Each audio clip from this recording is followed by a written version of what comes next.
Terus kalau nggak percaya sama Bareskrim, terus percaya sama siapa lagi? Maunya kita percaya.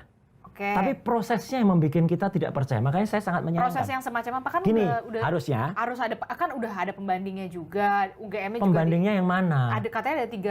Nah, 3 kita tahu, Pak. Teman ijazah. Oke, temannya tuh jangan-jangan kalau termasuk gerombolannya, ya itu bisa juga tuh cetakan baru juga, sama dengan yang ini. Kata-katanya kan identik. Kalau identik itu berarti ini identik dengan ini. Ya kalau yang ininya bukan, istilahnya kalau di research ya, ini bukan yang gold standard, atau ini sudah diperiksa dulu otentifikasinya, ya ini nggak bisa jadi sampel.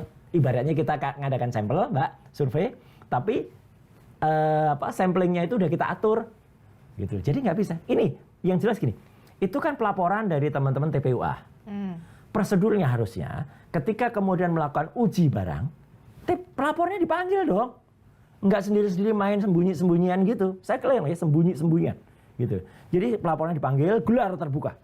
Jadi gelar perkara itu disampaikan terbuka. Kalau perlu live, ijazahnya tampilkan. Kemudian jadi kita bisa lihat, ya hebat ini ya, puslap for gitu. Biar heboh ya? Nggak biar heboh. Ini transparan, bukan soal heboh. Transparan. Kemudian kalau mau bagus lagi, kalau mau real lagi, undang pakar-pakar yang boleh yang pro, boleh yang kontra.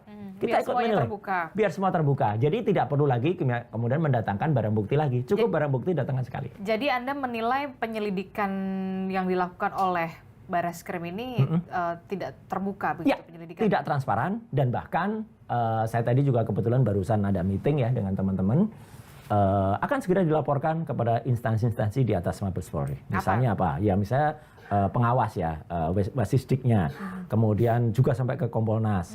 Juga meskipun ya Kompolnas sih ya 11-12 lah, tapi nggak apa-apa, harus Pak Kapolri, Pak Listio Sigit kita kabari. Kemudian juga Pak Wakapolri, meskipun itu internal semua, tapi perlu. Jadi masyarakat supaya tahu bahwa ini ada proses tidak benar. Itu tadi, Pak. Jadi misalnya itu digelar terbuka. Prosesnya yang tidak benarnya itu di mana? Pada saat proses ini menjadi, ini kan masih penyelidikan sebenarnya, bukan penyidikan kan, gitu. Apalagi konon itu sebenarnya kita juga nggak tahu. Saya tadi tanya teman-teman yang dari TPUA, kebetulan saya sebenarnya bukan pelapor, tapi hanya pihak yang terkait yang diajak untuk menjadi ahli di situ. Saya tanya, teman-teman itu sudah diundang belum? Belum. Semenjak tanggal 9 Desember tahun lalu ya gitu. Mereka itu tidak pernah dikabari yang namanya progres pendumasnya kayak apa, dumasnya kayak apa. Itu kan aduan masyarakat dumas. Nah dari situ harusnya itu bergerak masuk ke penyelidikan dulu, bukan penyidikan kan gitu. Nah harus itu naik statusnya ke penyelidikan pun kabari gitu. Terus saya tanya, loh terus selama ini kalau ada bukti-bukti yang katanya ada bukti dari Dr. Rismond, ada bukti dari putrinya Prof. Almarhum Prof. Ahmad Sumitro yang dia memastikan itu bukan tanda tangannya kok beda, namanya juga salah, itu atas undangan Bareskrim enggak. Jadi teman-teman tuh masukin sendiri dan belum ada progres. Tiba-tiba mereka dapat kabar tim dari Bareskrim, kita apresiasi, katanya kan datang ke Jogja, datang ke Solo, ngumpulin teman-teman.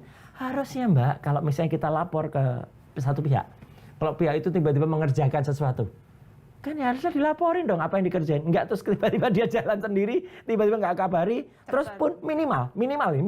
Kemarin ketika press conference, TPUA diundang. Minimal itu paling minimal. Ini nggak diundang? Enggak, ternyata jalan-jalan sendiri, ngumpulin sendiri, sampel-sampelnya cari sendiri, ya. Jadi masyarakat biar ngerti nih ya, gitu. Apa yang kemarin itu sangat tidak transparan dan saya menyayangkan, bener. Saya cinta juga kepada institusi kepolisian. Saya pernah juga membantu mereka, misalnya dalam hal identifikasi di GCLEC juga dulu ada. Saya pernah juga di push info ya gitu untuk kemudian melakukan itu. Tapi kok sekarang begini sih gitu caranya?